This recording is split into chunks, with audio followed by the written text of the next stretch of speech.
Rolf Sabey. I was a quartermaster aboard the Hornet from March of 1968 to the decommissioning in June of 1970.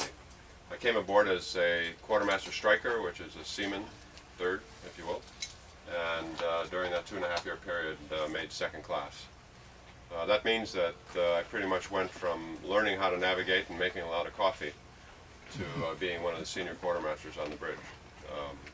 We had about 18 people in the division, and senior quartermaster when I was aboard was a Master Chief, and Chief Donaldson, he was a Pearl Harbor veteran, so he had a lot of experience and a good teacher. Our navigator for the period of time that I was aboard was Captain Lamb, and who still lives on the East Coast, and I'm going to go visit him here next month, as a matter of fact. And he had a fantastic method of teaching. Even as a captain, he was a very mild-mannered person and really cared for the navigation department and made sure that every single one of us went to all the schools that we needed to go to. And as opposed, I know there were some divisions where it was kind of hard to get sent to a school. They wanted to keep you around, but he sent us all to schools, and consequently, I think almost every single one of the folks that came aboard with me as strikers ended up as second class within about 2 years, which is about as short a time as you can make second class. And I think that had a lot to do with the atmosphere up here on the bridge. It was a constant, good working relationship with the senior officers, and just something that really nurtured us along the way. So that's a little bit of introduction.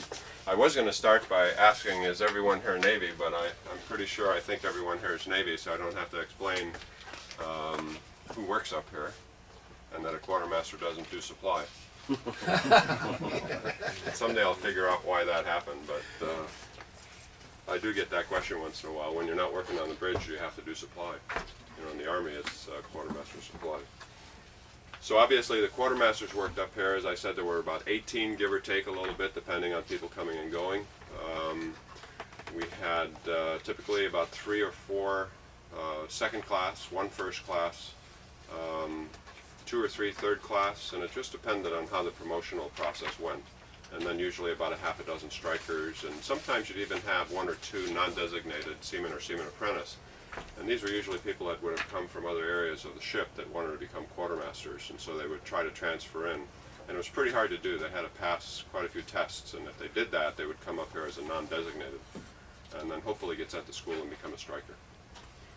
Quartermasters are responsible for the ship's charts. In those days, unlike now, obviously everything was done by paper chart. All the paper charts were kept in secondary con, and there were always at least 2 senior quartermasters responsible for updating those charts on a weekly basis. We would get a publication called Notice to Mariners, and Notice to Mariners would give us all the updates for the regions that we would be operating in, that we would then have to write onto the charts. Changes in buoys, sandbars, anything that would change the conditions and safety of sailing in a particular area. So that was part of our responsibility. Our responsibility was essentially, quote-unquote, the safe navigation of the ship at sea. We worked for the navigator. He was the department head, and depending on our level of seniority and whether or not you were a striker or a first class or a chief, we were all qualified in all aspects of navigation, including celestial navigation. And celestial was probably the one item that would come along last in your education, because it was probably the one that was most difficult to master. And some of us as second classes did a relatively good job at it until we saw the navigator come down and do a half-mile fix, and as opposed to our 2 or 3 mile fix. You know, then you scratch your head a little bit and you say, wow, that guy's pretty good. Sometimes we suspected that he already knew where the position was and that he just fudged it a little bit. But obviously this was long before the days of satellite navigation, with one exception. On Apollo 12, we were given a very early version of a satellite navigation system, and I don't recall the actual model number of it, but it was about the size of a small refrigerator, and it actually sat right behind the curtain area over there. There's some marks, welding marks on the deck, and those are from the platform that they welded in place to hold this unit. And it really looked like something out of a bad science fiction movie. It had all these blinking lights all over the place, a bunch of switches, dials, and it would spit out a tape about the width and length of a register tape. And on that tape would be typically 6 sets of numbers in about 8 or 10 rows each. And it would take about 6 minutes to get those 6 sets of numbers. And they represented code from the satellite received by the ship that you would then have to take into a book and convert to latitude and longitude. And so that whole process probably took 6 minutes plus the time it took you to find the satellite, lock onto it, and on the other end take that code and convert it to latitude and longitude. In those days, by that time you're several miles away. By that time, well, you know, almost everything we did, and I hope this format is okay, almost everything we did in those days required that you backtrack your position, because almost everything you did took a while to do. And so by the time you were done, then you would have to say, okay, I actually shot those stars 30 minutes ago, so now I have to go back 30 minutes on our course and then go forward from there, based on what the hour is by the time you've done all that. In those days, the satellite systems were in polar orbits. And I don't recall exactly how many there were, but they were not stable orbits like they are today. They actually were in orbits circling the Earth in a polar orbit. And so about every 90 minutes, you could expect a satellite to come up off the horizon. And prior to leaving port, you would have done what was called a dead reckoning course, which you always do, and I'll go through that a little bit later, where you lay out where you're going to be over the next several days. And then you would take that information, which would give you some rough plots, and go into a book which would tell you approximately when the satellite would come up over the horizon for that particular position. And so then you would simply take that handwritten piece of paper and stick it on a clip over at the satellite unit and just keep an eye on it, basically. And when it was time to listen for a satellite, you'd send one of the strikers over there, have him put the earphones on, and he would be listening for a Doppler signal, which is as similar as a passing train. And once he heard that Doppler signal, he would lock onto it, and then the machine would go from there. And it would get that tape information, and you'd have yourself a fix.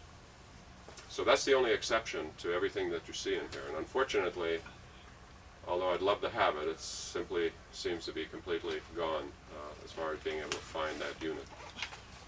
It was removed off the ship during decommissioning, probably to be used on another ship, because it was relatively new technology.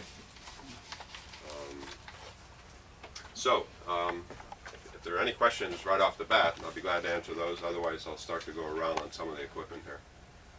Now, has everyone, and I know the answer for most of you, but has everyone had a chance to be a docent up here? I don't think there's anyone here. I'm just looking at a couple of faces. But almost everything you see in here, let me rephrase that. Everything you see in here is original to about 1970. And that's pretty much what we've tried to do from a point of view of the board of directors for the entire ship, with the exception of the aircraft. I mean, we'll take any aircraft we can get our hands on. So when you look around the plot room here, it looks pretty much the way that it did the day we locked up the ship up in Bremerton. As we work our way around, I'll just start with the basic instrument, as I consider it probably the most basic function up here, and that's the DRT.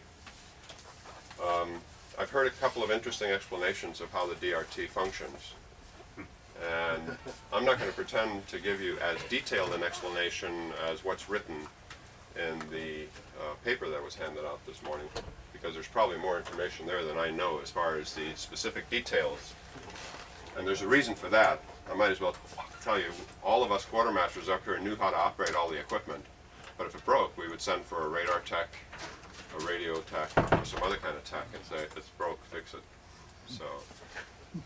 So we knew how to work it, but we weren't quite sure all the time exactly how it functioned. But I can tell you one thing, the DRT is not a predictor of where you're going to be. And I've heard that a couple of times. The DRT simply tells you where you are within a reasonable space, if you will, and where you've been if you plotted it as correctly. So, as you can see, the DRT is also the chart table. And of course, the reason for that is that it shines a little light up through your chart telling where you are. It operates essentially on an algebraic principle of time, direction, and speed. Just those three things. And that gives you a position. And so what's missing from that is wind and current and all of those things that affect that. And so periodically you have to update your position on the DRT. Now the DRT, when you set it up, and I feel like I'm going through a lot of stuff that you guys already know, but I'll go through it anyway. When you set it up, you manually set in your latitude and longitude. You have to start from a known position, and pretty much everything you do in navigation starts from a known position, whether it's a pair or a good fix or something else. So you start by setting in your latitude and longitude and your chart scale, because that differs depending on where you're at. You're not using the same chart scale possibly if you're in a port or somewhere close to a coast than you are out in the middle of the ocean. And then you go ahead and turn it on. And at the same time you do that, you also want to position the cone, which you position manually by turning these cranks. And it still works. You push them in and you turn the cranks. The gears are on an XY axis. And then it positions itself underneath your known spot, your known fix. And then you let it go.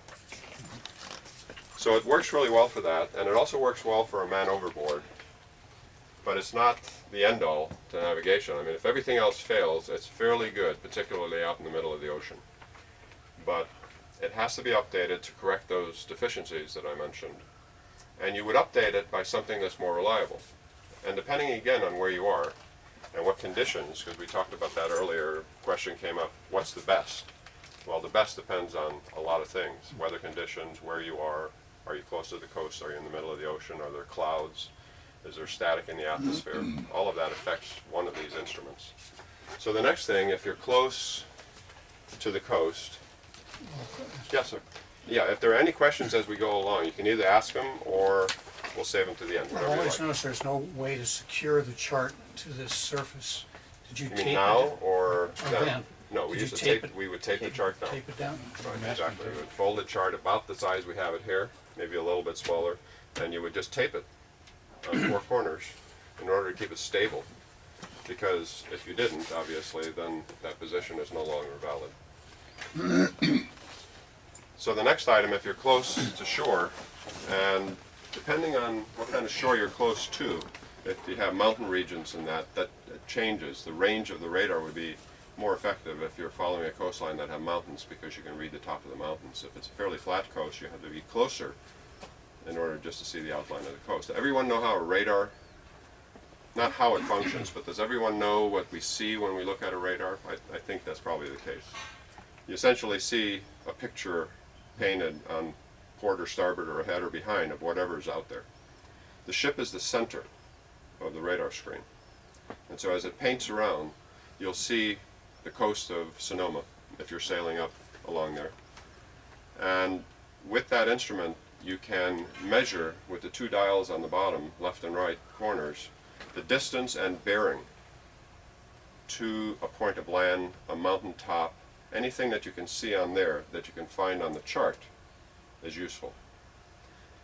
And like most things in navigation, you want to have at least 2 or 3 items. Now with the radar, because you have distance and bearing, you could probably get away with 2 as long as they're quite a distance apart. Yes, sir. Which one of the radars would be used for the See, now that's one of the mapping? questions that the technician would answer.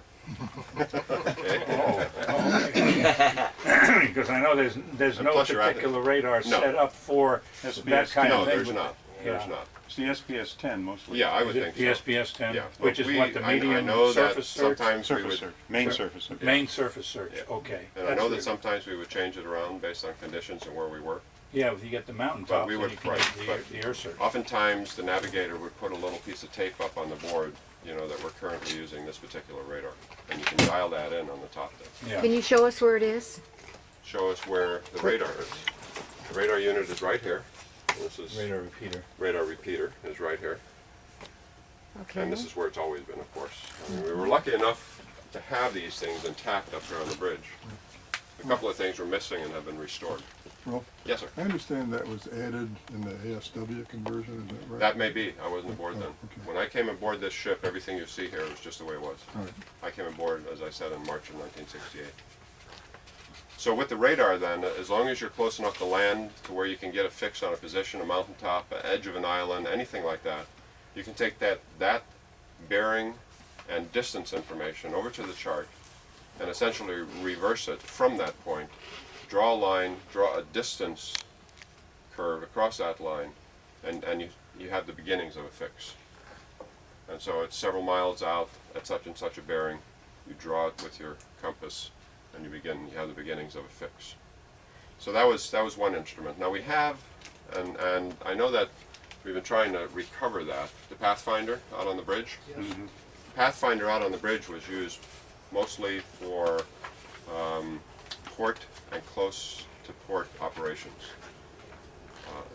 Highly, much more effective and detailed than this radar repeater, and was really, if we were in a situation of fog, leaving or entering port in fog, I mean, you couldn't do it without that Pathfinder. And so usually a senior quartermaster or the navigator would be on the Pathfinder. Sometimes the OOD or someone would walk over, but usually one of the quartermasters would be operating that. So that's the two radar units. And again, I'm going through this fairly quickly. You have a lot more detail written in your instructions. At sea, and depending on where you were, some areas of the globe it wasn't as good as others, and it also was very affected by atmospheric conditions, was the Loran. And my personal experience with the Loran is that it wasn't the greatest instrument that we had up here. We always seemed to have a lot of interference, and it seemed to spend more time down than it was up. So that's this unit right here. And again, this is original. This was here when we opened up the ship, so we were lucky to have it. And just as a brief overview description, again, it's in your papers. Loran is a radio transmission device, if you will, a signal device that sends out a signal from a master tower or a master transmitting station out to sea, but also to a secondary tower, which then repeats it and sends that out to sea. What the Loran is essentially doing is reading the time difference between those two signals. And when you dial that in, you overlap a couple of sine waves on there, right on this little screen. And once you get that set up properly, you get a band or a frequency, which is the time difference, as it says right here. And you go to a Loran chart, which is the chart that's on this table. And later on, if you look at that chart, you'll see that there are references to those differences or those bands on that chart. And so it's really, if you think about it, just like a radar. It puts you on the chart in a certain spot depending on the numbers that you came up with here. And you would go to different stations depending on where you're at. But as I said, my recollection of this, and particularly in the South Pacific for Apollo and that, this was very unreliable and it was very staticky. So we used it, but we were always hoping to have something better, like a star fix or. What was the precision you could get from that? How accurate were you when it worked? This was pretty accurate, actually. My recollection is that open ocean, couple of miles. Okay. Yeah, Yeah, good. couple of miles. And is the second black box part of that interview? Yes, it is. Okay. Yeah, it's all part of it. Yes, sir.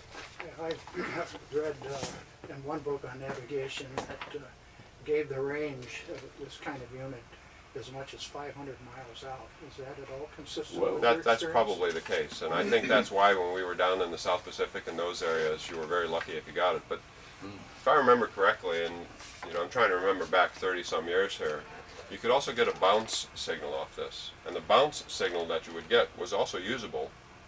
That's in other words, it's bouncing off the atmosphere and coming back down. It's also usable, but it would have a lot more static on it.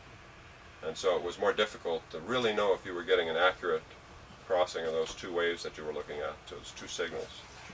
And when you did, was it static or wasn't it static? And it really depended on the skill of the operator to really recognize the stuff. It's kind of like those guys that can look at the sounds of an oncoming submarine from another submarine and determine whether it's a whale or a sub. It's just based on experience. So. I heard one of our docents point to the little screen on that unit and say, this gives you your position implying its latitude and longitude. Not true. No. That is What it absolutely actually not looks true. like, it looks, the sign, the signal that you see looks like an H.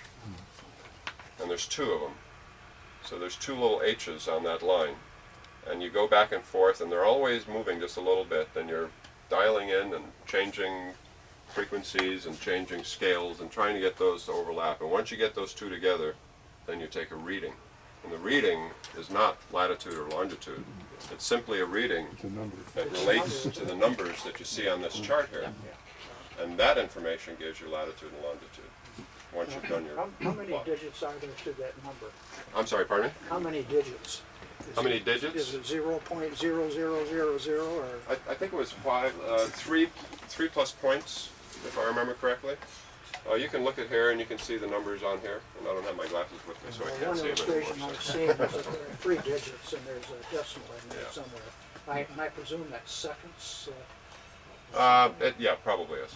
Probably is. You know, again, it comes from a point of view of operating it as opposed to trying to repair it. So, and you know, we probably knew that information at the time. But as I said, I'm looking back 30 years, and I can give you a good overview of how these things, or what they do for navigation. But the details have gotten fuzzy probably quite a few years ago. How did that accuracy compare with the best you get out of the DRT? Is it similar? Well, it's different because this is real, Yeah, and this isn't really real. well, that's true, yeah. And I don't know if you understand what I mean by that. Yeah, I do. Yeah. This is real, but it's missing two components. Right. Wind and drift, Yeah. and sea conditions, 3 components, if you will. We have another quartermaster here. Do you agree with that? Yeah, I mean, absolutely. That's kind of the good way to say it, I think. Rolf, over a period of hours, how far off could you be in your position based on wind and drift typically in the ocean? 3 or 4 miles. Yeah, a few mil. 3 or 4 miles. Okay. Yeah. Say after Absolutely. 6 or 8 hours. All right. Say after, Well, after 6 or 8 hours. You wouldn't go that long without updating it. You would try to update it probably on the quarter, you know, every 4 Every hours. 4 hours. Okay. Yeah. Okay. If you weren't able to update it, then you really had to kind of pay attention. And if it was a long period of time, which did occur on Apollo 11, I can talk about that a little later if you like, then usually the chief will get involved, or the navigator will get involved, and begins to use a little bit of his intuition and looking at sea conditions and saying, you know, I don't think we're on this line. I think we're a little bit south of this line or a little west of this line. So let's run 2 tracks to make sure that where we think we are, and where I kind of think we are, that neither one of us is going to get us, neither one of those is going to get us in trouble. And then once we got an update from some other source, and sometimes that update, if they got desperate enough, could come from an aircraft. And those were very reliable. But that was usually either just during an exercise, or in the case of Apollo 11. We were getting positions from aircraft as well. Okay, so that's the radar overview. If anyone has any questions on that. And the Loran overview. Yes, sir. Well, one question that I frequently get from people is they will ask, how many quartermasters work in here at one time? Sure. They're trying to get some visualization of what's going on a daily basis. Before I go on to the satellite and, the celestial and, not quite satellite, celestial and chronometers and all that. As I said, there were about 18 quartermasters in the division, and I think I already broke that down in rank and rate, or I should say rank. And it kind of depended on people coming and going. Senior quartermaster chief, there was 1 first class, several second class, several third class, and then strikers and non-strikers. Navigator was the department head, he was in charge. Up here on the bridge, during normal steaming, out in the open ocean, you're just going from A to B, you'd have 3 quartermasters on duty. You'd have a second class, who was the quartermaster in charge of the duty shift, and usually a third class or a senior striker on the table. And then usually a striker, or maybe even a non-striker, out in the pilot house on the log. Because another responsibility of the quartermaster was to keep the ship's log.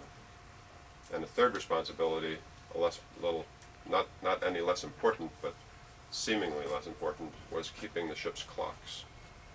And so oftentimes you'd see a couple of strikers running around the ship winding clocks, and that was their responsibility. I did that. Yeah, we all did that. It's actually the rough deck log that you kept. Yeah, we The kept rough the deck log. Right, exactly.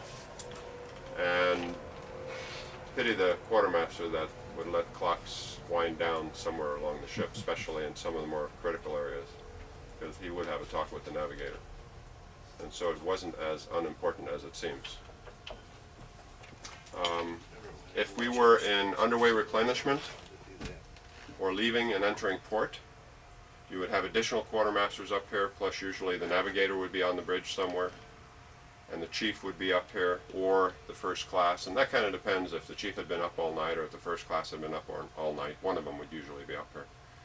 But you would also then have a quartermaster on the helm, and in the case of entering and leaving port, you would have this table manned by a less senior quartermaster, and the corner table out on the wing, out on the outer bridge, manned usually by a second class. You would also then have two quartermasters, one each on the sighting devices out on the wings, the Alidades, or Polaris, I guess depending on the vintage. And what their job was then was to take visual sightings of landmarks as you're entering into the port. Everyone at that point is on sound-powered phones, and they're all communicating to and being directed by the senior quartermaster that's out on the bridge. So he sets the time for the fixes, and he gives them a standby and a shoot, and they'll shoot a fix, they'll give them the bearing, and they'll tell them what it was. And that usually occurs about every minute when you're in the inner channel, and maybe a little bit longer when you're a little bit further out. But you can take a look at that chart, which I still think is out there, the one of Pearl Harbor, and you can see all the fixes as you're going down that channel. So that's how that works as you're coming in. So that's probably when you would have the most quartermasters up here.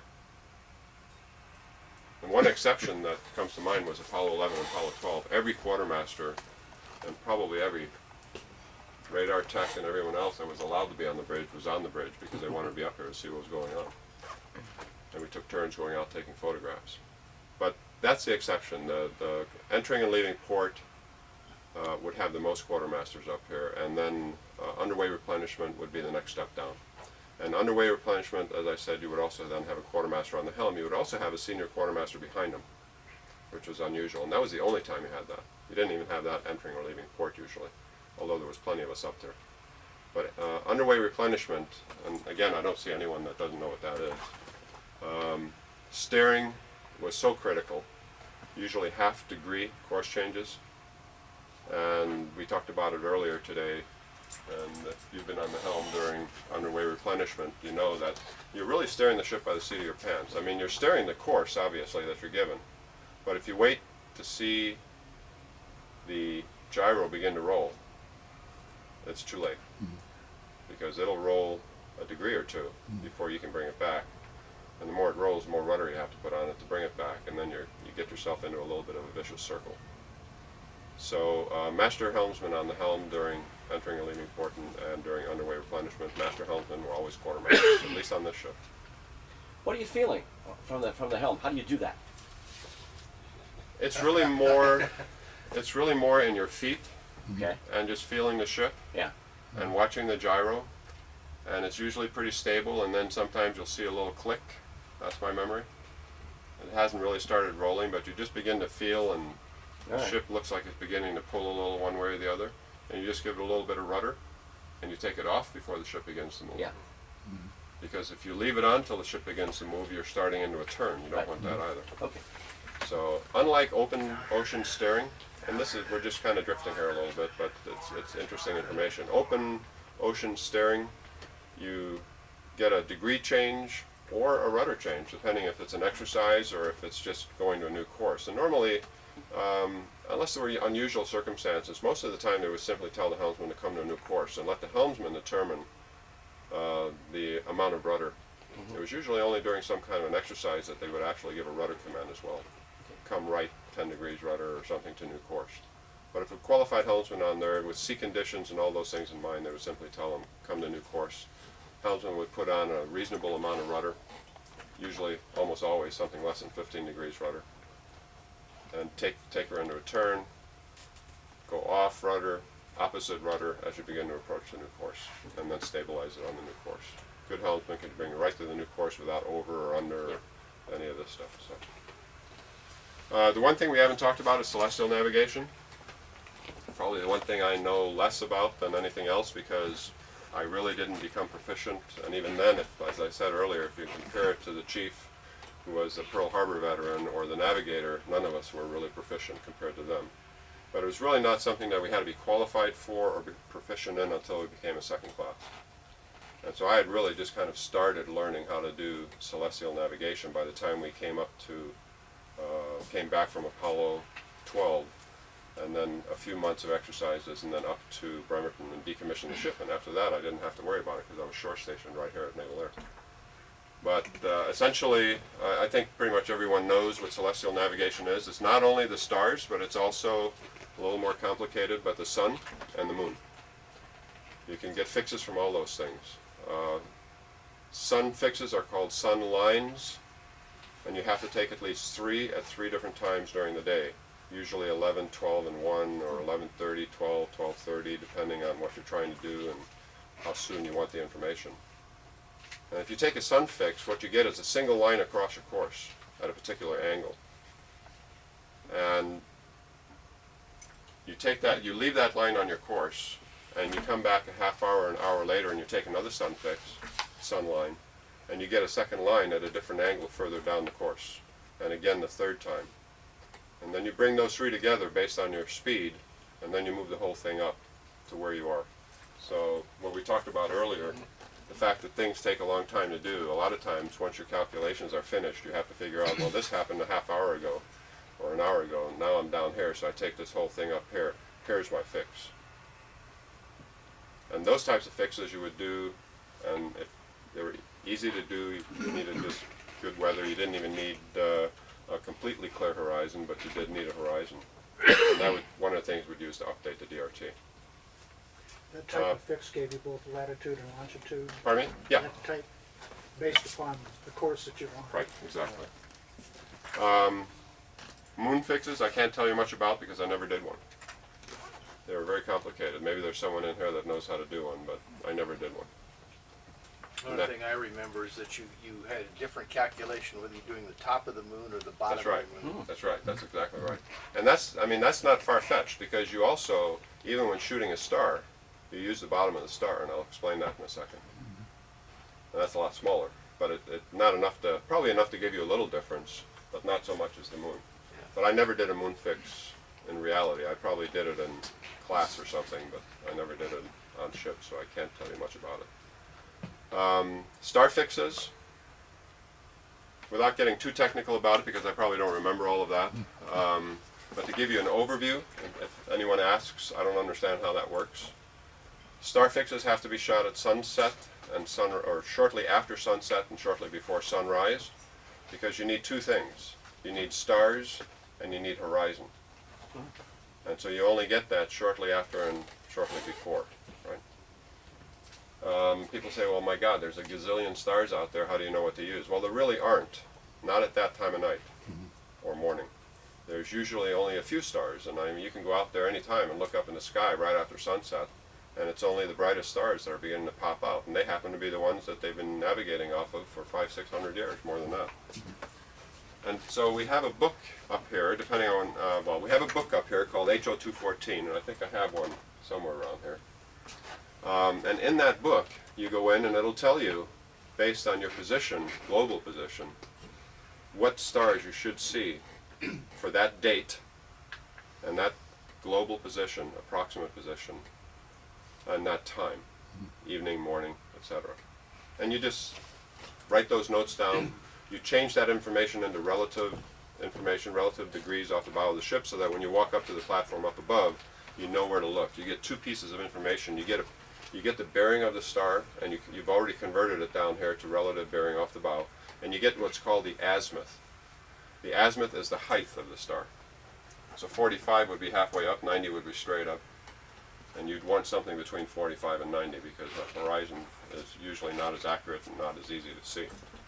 And so again, like any other fix, and it's always the same, you want to try to get something over here, and something over there.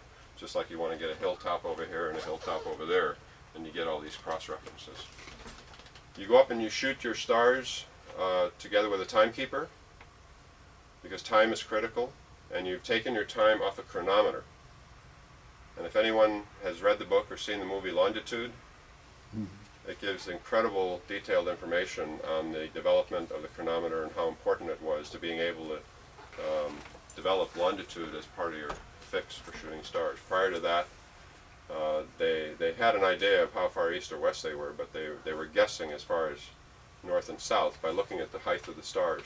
And they knew that if they sailed, for instance, the Vikings, that would drift a little bit here, just for a second. The Vikings sailed east and west, for instance, they would keep certain stars at the same height above the horizon on their port side or starboard side or off the bow. And they knew from their own history that by doing so they would end up in a certain place in Greenland or Iceland. But after the chronometer was developed, they began getting accurate fixes, shooting stars, latitude and longitude, at the end of the computation. You'd go up, you'd shoot your stars, you'd give a mark with the sextant, and I could take it out, but I can take it out later if you like. With the sextant, when you look through the sextant, you're looking through a scope, and you're looking at a mirrored reflection of the star. So you're looking straight through the scope, through a piece of clear glass at the horizon, and at the mirrored reflection. You manipulate the sextant, and what you're actually doing visually is bringing the star down to the horizon. And you bring it down and rock the sextant, and it causes the star to rock in an arc. And you do that with a fine adjustment until the bottom of the star is tipping the horizon. And when you've got that, you give a mark to the timekeeper, and now you have the exact azimuth of that star at that moment. And that becomes critical in your calculation. And you do that with 2 or 3 other stars. You come down here, it takes about 20 minutes to do the calculation.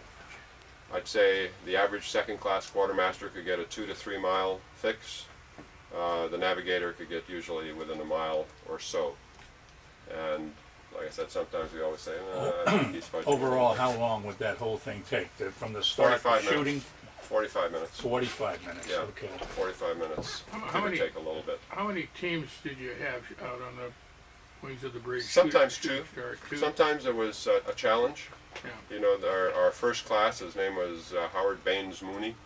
He was always challenging somebody, some second class or somebody says, okay, let's see who's get the best fix tonight. And so we'd have 2 teams up there shooting stars. And I suppose it was as much for accuracy, but it was also kind of a fun thing. You're on your 30th day at sea and you're looking for things to entertain yourself, so we're going to see who gets the best fix. You know, so, but it was about 30 to 45 minutes, because it took about 20 minutes to do the calculations. The navigator would do it faster than we would. It's all by hand. Yeah, I know. Pencil, no calculators, nothing, all by hand. And I We can't need to- take you through the we need to process of move the on. calculations because I don't recall it anymore. Well, you had a sheet that you put the numbers in Right, and you so had a forth. sheet that and you put the followed numbers guide. down, you had another log that you went to for information, but you would get the fix. So that's kind of a brief overview of what went on the bridge and who did it and how many of us there were. If there are any, we're going to go out to the pilot house. Next, yeah. But if there are any questions, I'll try to answer them for you briefly. If you have questions later on, we'll do that too. Masters on Hey, the line. Ralph, let's see, where are you? Show me. I am Right the real bright looking guy right here, there. out like a light. That picture was taken about 4 o'clock in the morning on Apollo 11. Oh, wow. I was a hurry up and wait. Yeah. Pretty neat picture. Was it post, or were you guys actually sacked Oh out? no, we were sacked out. The guy who took it, his name is Dale Shipke. This is his feet right here. He lives in North Dakota. He sent this photograph to me together with some others we took that morning because I had asked for Apollo photographs. And it came in a strip of film. I see. So that's how we knew exactly where it was. None of us really remembered it until we began to talk about it. So remember, we all had to be up here early, and everything was done the night before anyway. So nothing to So go there on. was nothing to do. We had about 2.5 hours, and so that's what happened. There's Mooney, myself. You know, all Zell. these years I thought that was a posed picture. No, not at all. No. All right, here we are in the pilot house, and this originally, when the Hornet was built, this was the bridge. It wasn't until later on that there was a conversion on a lot of areas on the ship, which included adding the outer area to this bridge. Prior to that, this was it. So obviously, this is where we steer the ship from, and also where we control the engine room from. Now, this is not a gas pedal, it's simply a telegraph that tells the engine room what we want them to do. The people that would be up here would, and under normal circumstances, usually be a junior bosun mate and a little bit more senior bosun mate, typically. All qualified on the lee helm or engine order telegraph, and qualified on the helm. The bosun mate on the helm was almost never master helmsman, but there were some that had made that qualification only by time. In other words, they had been on the helm so long, over a period of years, they had so much time on the helm that they did qualify as master helmsman. I'll go into that a little bit more in detail. Up here also you would have the bosun mate of the watch, who was usually a second class or above, and his station was around the corner here with the 1MC. His responsibility was to make ship's announcements, ring ship's bell for time, and also sound general quarters, and probably in the old days keep general order in the pilot house. You'd have a quartermaster, junior quartermaster on the QM table right here, and as we talked about earlier, he would be keeping the ship's log. And so you would have typically 4 people here under normal steaming. Out on the bridge, which someone else is going to talk about in a little while, you would have the OOD, the JOOD, depending on the situation, the captain, the navigator. Again, it would depend on what you're doing. On the helm, this is not a direct connection to the rudder. It's an electromechanical device, essentially, and it sends a signal down to an area in after steering, telling the large hydraulic pumps down there what to do, which then in turn turn the rudder. You can also do that from down there, and that's a general quarter station, by the way, and entering and leaving port station. So you'd have a quartermaster, usually second class, and a machinist mate, usually a second or above, down there to handle emergencies and after steering. I find it interesting to tell visitors that this is exactly what the helm felt like, because nothing has changed from when we used to run this thing around. It feels just now the way it did then. It has the same friction, if you will. We steer by gyro. There's 2 gyros up here. And we also have a magnetic compass, which could be used if the gyros failed. But a magnetic compass floats and gyros don't. And so it's much more accurate. And also, depending on where you're at, if you're far enough north, the magnetic compass begins to lose not its accuracy, but it loses true north, because the magnetic north is different from the North Pole. But that's kind of unusual. You'd have to really be way up there for that to occur. So at any rate, we steer by gyro. Typically you steer by the forward gyro, which is the one on the starboard side here. And if you look at the little photo of me up there doing my thing, I'm focused on that gyroscope. A qualified helmsman, under normal circumstances, as I said earlier, would normally just get course information from the bridge. And so he would be qualified under circumstances and maybe under set restrictions from the bridge to know how much rudder to put on the wheel. I mean, you don't put a huge amount of rudder on the wheel for normal steering because you affect what's going on the ship. They just had that happen last week on a cruise ship. How Yeah, sensitive was they the did. actual hell? How far would you have to turn it to get 5 degrees? Just a little bit? No, yeah. Oh, you mean to get 5-degree rudder? Yeah. Oh, God.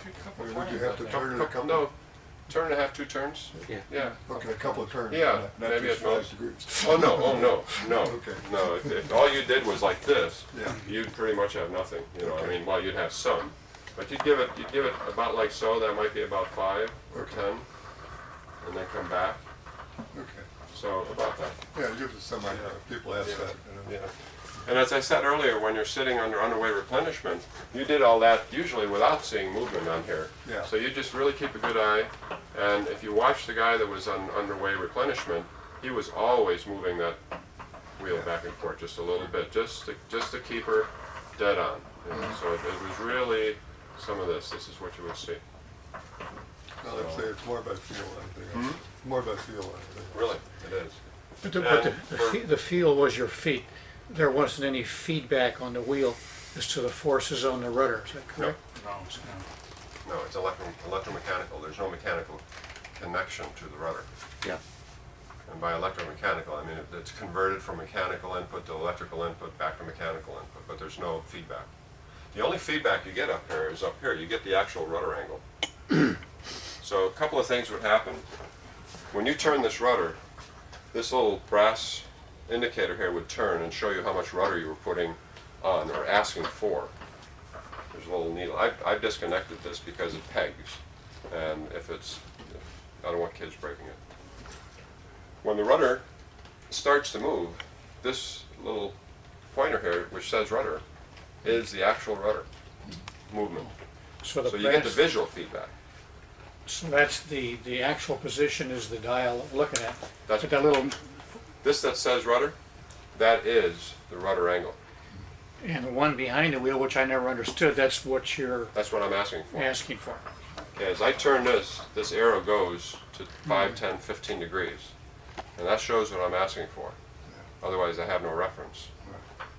This then, shortly thereafter, begins to move, and that's the actual rudder. That tells me that the rudder's moving. And it'll go, hopefully, to whatever I ask for. What kind of a time delay do you experience before the rudder begins to move? Just seconds. Okay. Yeah. The other needle, the one behind This that needle here, moves, what was that? sometimes in an exercise, the OOD would have you set maximum rudder under any circumstance. So my recollection is that it was a maximum rudder degree. To tell you the truth, I don't recall using that very much. If there's, we lost our other I quartermaster. think that in the ship I was on, they had something that they used when the steering was shifted to after steering, and that would indicate what they wanted them to do. It wasn't electromagnetic. You never turned this Oh, no, helm. you didn't turn this. You didn't turn this helm, No, so we you didn't do that indicated either. that, and the guys Yeah. in after steering got that, and then they matched it up. That could be. I mean, my memory of after steering is that everything was done by sound-powered phone at that point. Yeah. And that everybody was on the sound-powered phone and the commands were given orally. But that could be, it's one of those things that have become fuzzy. But clearly this was the actual rudder angle, and that's what you looked for to make sure that the rudder was responding. And then this is what you paid attention to when you turned your rudder to know what you were doing. Because otherwise you had no reference Yeah. to how much you were putting on and taking off. I always found it out on the bridge there, when you ask for a turn and the rudder is moved over, there was the lag that you mentioned. I didn't think so much about how long it was taking the runner to move over. I was watching the bow. The response of the ship. And how soon I could see movement on the bow. And you said seconds. Well, seconds on the rudder. Yeah, well, I would More than that on the bow. Yeah. Okay. That's. I got to about a 5 count, That could 5 be. to 8 count, That could be. and then I see the bow going. Sure. But what could fool you was the rate of turn. The longer you were in it, the faster it became Yeah. until it peaked out. Well, only until it peaks Until it out, peaked because out. at some point you're actually in that, you're getting the full effect of that 15-degree rudder, and your turn is not decreasing at that Getting point. a full bite. When you first start, it's. I mean, if you drew out the beginning of it, it would be a larger radius, but when you get the full effect, then you're in a turn that's pretty constant, Okay. and that's if the helmsman has just been given a degree change, come the new course, whatever. One of the things you pay attention to is the speed of the turn. Right.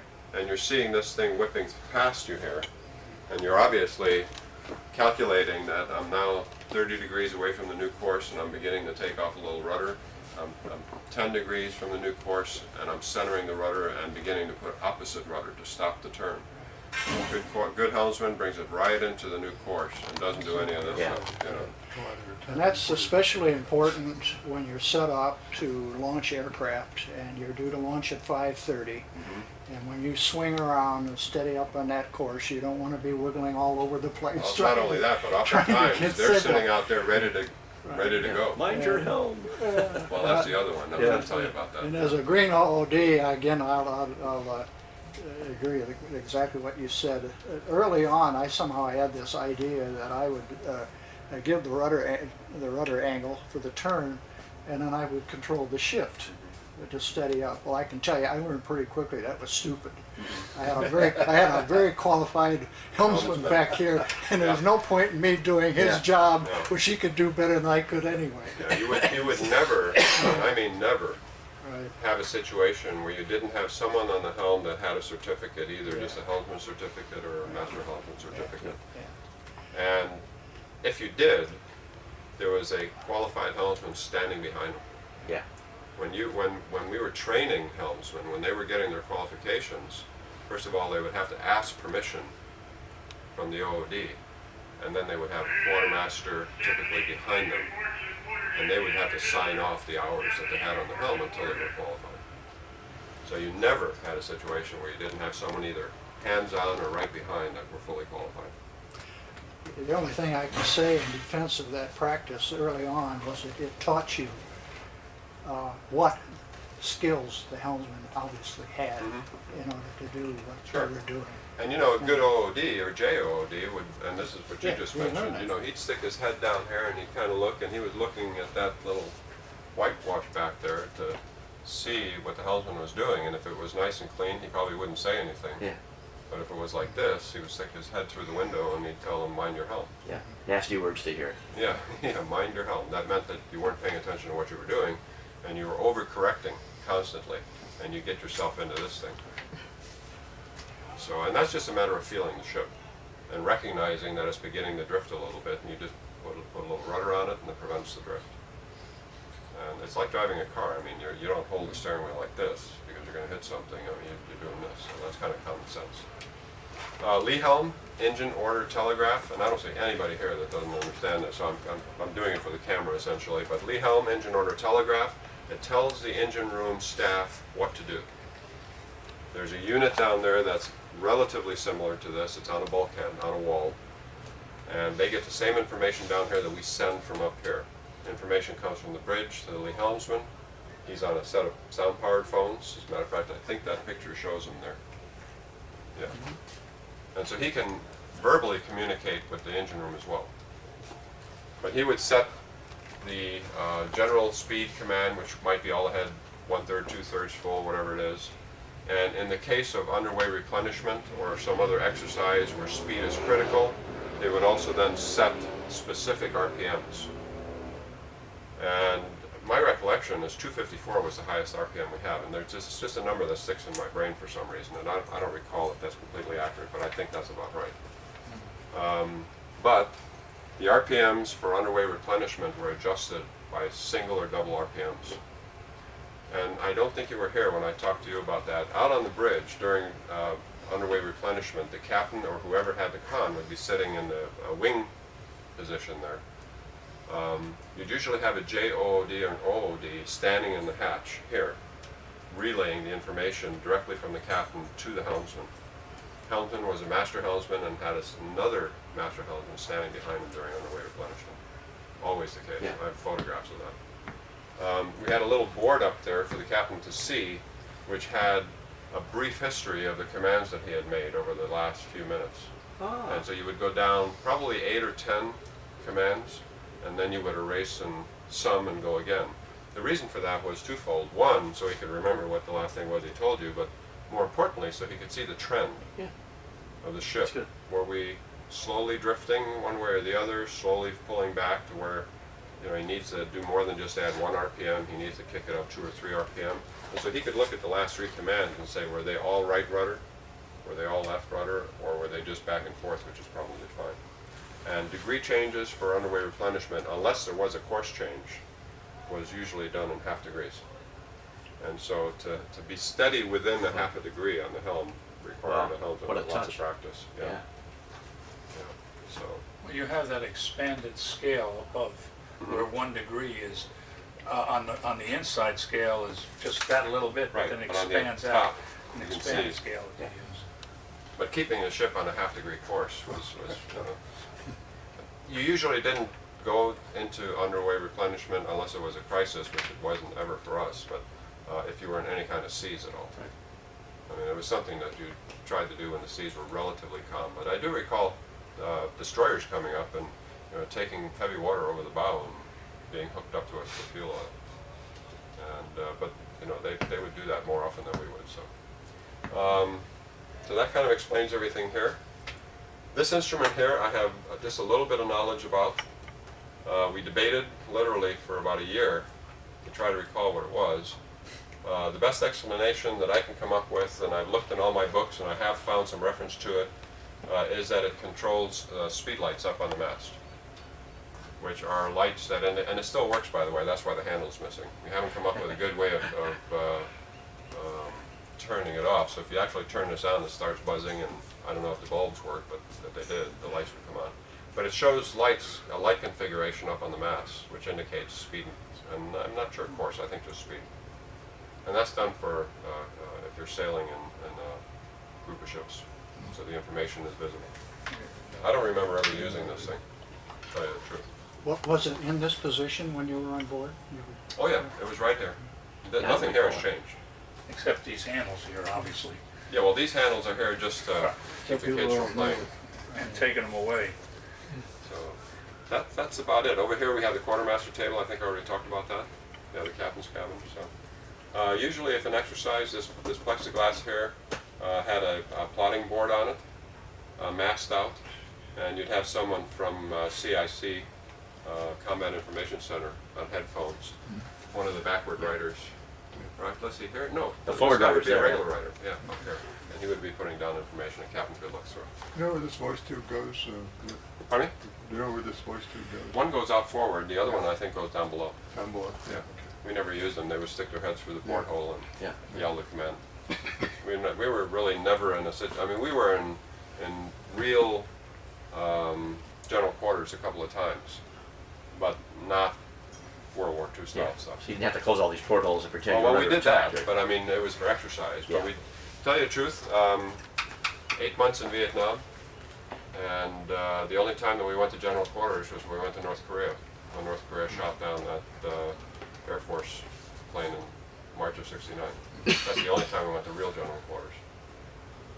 So, that's it. Great. Thank you very much. This log that went to the quarterdeck when we were in port. Right. When you came off watch, didn't you have to sign that at that time, Oh, or did you yeah. get the log later? It was later. What happened was a rough log in handwriting.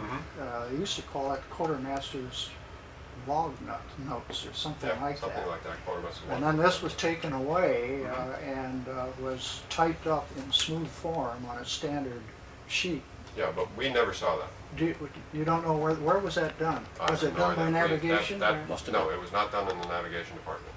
We never saw that. I never knew where it was It done. just either. appeared magically, and you had But to sign it. it would show back. It would show up back here, and each day, either when I was coming on watch or some other time, I would stop, read the log, and sign off on it. It would show up here. This is usually where I did it, or back in. Yeah, it'd show up In back navigation. in the chart. It'd show up room. back It in the might chart have- room. Might have been there. The only thing that was here was the quartermaster's log, to the best of my memory. And I found on the internet a copy of the Hornets log. I think it was in March 1944, Oh, really? and I looked it over, and it was interesting as the detail that was in it. But what I noted was, of course, that each OOD had signed off on his portion of the deck log. Now, this is the formal type thing. And the navigator had signed it, and the captain had signed it. That was when Doyle. Yeah, that's a more Doyle formal was- log. This log was That's the signed by formal whoever log. the quartermaster of the watch was. Right. Whoever was actually doing the writing, and then the quartermaster of the watch, which would be typically a second class, unless the chief was around for some reason. Sounds like that might have been done up in the publications. Yeah, office. it Might must- or it was down done in the somewhere off might the have been bridge. done I by know the that for a fact. captain's Yeah. office. Captain's quarters, yeah. Orders, Standing orders. standing orders, and they were kept back in the plot room. At least for us, they were. And he had general orders that you would operate by, but he also had night orders that he would fill out, if you remember that. And so he would come back in the afternoon, he'd grab that book, he'd sit down in his little compartment area there, sometimes close the curtain, he'd have his dinner and that, and he'd fill that thing out. Maybe he'd have a meeting with the navigator, and then that book would be left for us after a brief meeting. Whoever the second class on duty that came on would have a meeting with the navigator or the chief, and that would give us whatever we were doing for the night. And sometimes it was just A to B, you know, you were just transiting. But other times, like in Vietnam, we were inside an operational area, and we had to be aware of who else was there. And of course, the OOD and all of them also had and how he wanted to operate in that box during the night, and where he wanted to be at 8 a.m. or 6 a.m. or 4 a.m. or whatever.